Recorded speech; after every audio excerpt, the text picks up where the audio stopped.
Nous sommes de retour en direct sur le plateau de TV Finance. Merci beaucoup si vous nous rejoignez à l'instant. Merci beaucoup pour votre fidélité.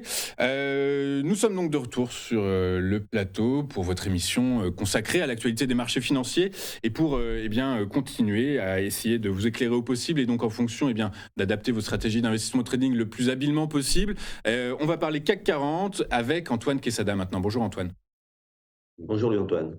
Merci beaucoup Antoine d'être avec nous ce matin. Antoine Quesada, vous êtes trader, formateur et coach chez AQTS.fr.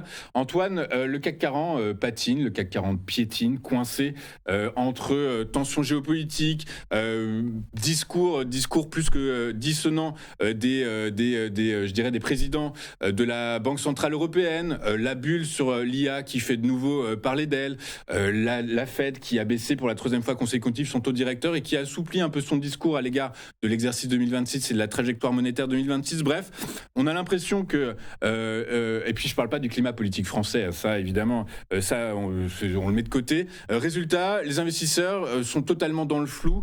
Est-ce qu'on peut s'attendre à beaucoup de volatilité ou au contraire, restons prudents, restons en attente d'un événement particulier qui fera bouger dans un sens ou dans un autre le CAC 40 et en attendant, on va chercher du rendement ailleurs? Prudent, oui. Néanmoins, je trouve que le CAC a repris des couleurs suite à ces mouvements sur les taux d'avant-hier. En fait, toute la semaine, comme nous l'avions dit vendredi dernier, on a globalement latéralisé, bien que on soit venu se reposer sur un support de long terme qui est la zone des 8000 points.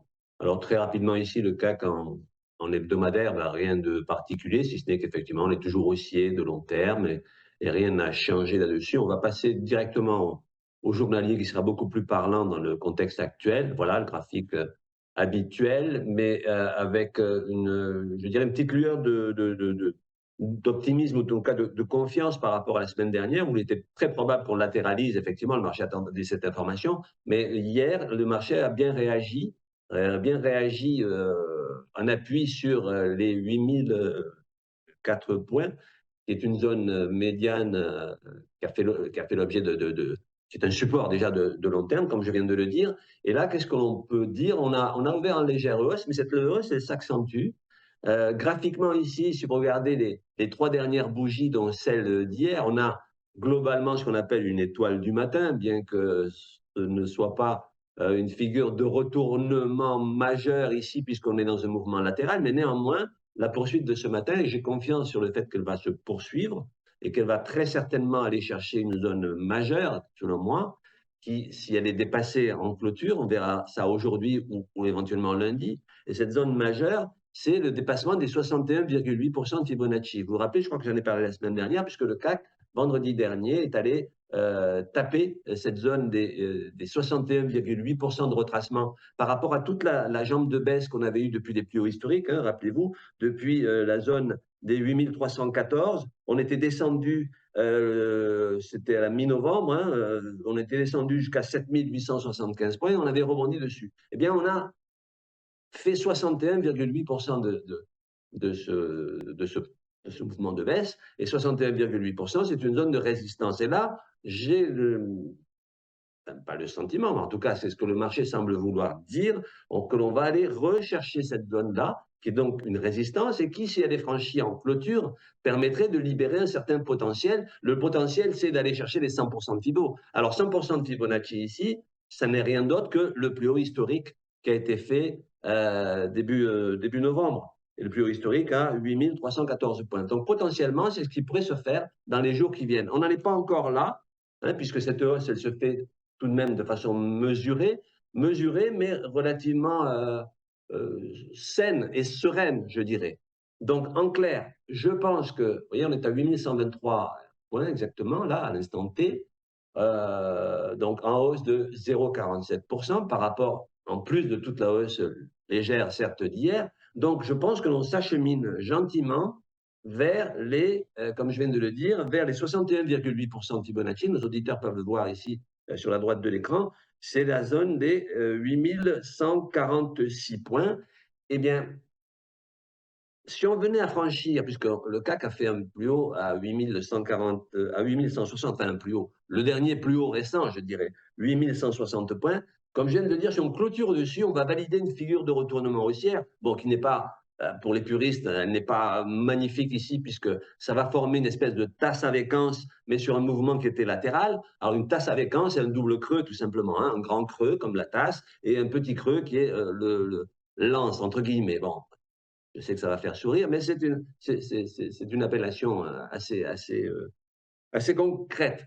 Donc, en clair, je pense je suis assez confiant à court terme sur le fait que l'on aille potentiellement rechercher les plus hauts de vendredi dernier, donc les 8160. Si on vient à clôturer au-dessus, ce qui n'est pas du tout impossible, là on est à 8126, vous voyez à l'instant T, hein, donc on est à 44 points de ce niveau-là. Si on vient à le franchir, à ce moment-là, je suis assez confiant sur le fait qu'on pourrait retourner, aller chercher les plus hauts historiques sans euphorie et sans vouloir les dépasser outre mesure, à moins d'un événement, comme vous l'avez laissé entendre, un événement majeur, et pourquoi pas, et on s'en réjouirait, notamment d'un point de vue géopolitique, avec ce qui se passe en Ukraine et les pourparlers, et peut-être le fait d'aboutir à un règlement, enfin, un accord de paix ou d'une pause, en tout cas, du conflit. Donc, je pense qu'il y a un certain optimisme là, à court terme, qui pourrait se solder donc par une hausse. En tout cas, à court terme, il y a des choses à faire en intraday et certainement dans les jours qui viennent à suivre. Donc, je suis un petit peu plus optimiste que la semaine dernière et je pense qu'il n'est pas exclu d'aller de nouveau chercher les plus hauts historiques dans les jours ou semaines qui viennent. Donc, le niveau clé à surveiller, selon moi, c'est les 8160 points.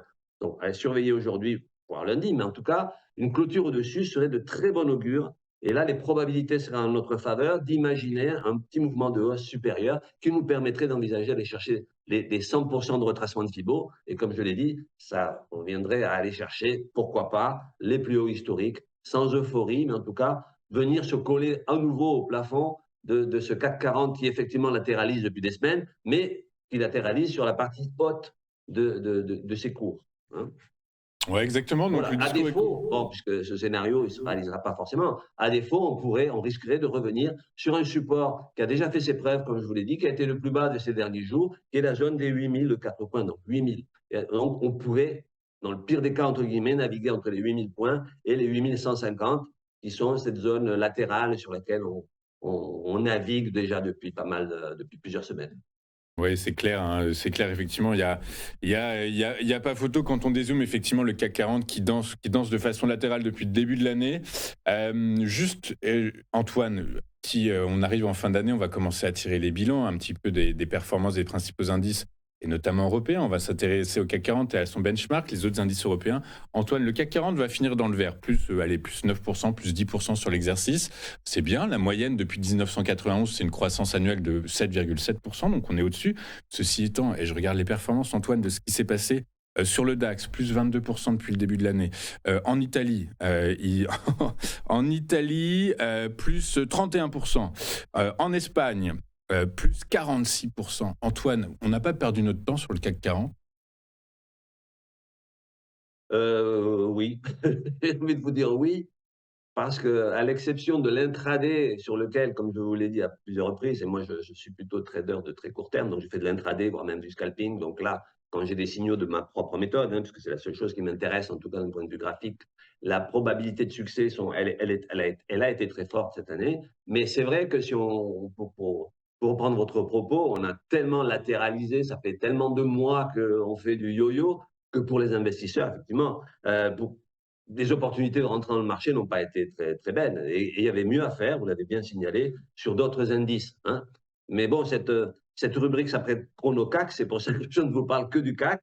Mais effectivement, sur d'autres indices, notamment américains, il y avait beaucoup mieux à faire avec des opportunités et du rendement surtout beaucoup plus important, vous l'avez dit tout à l'heure.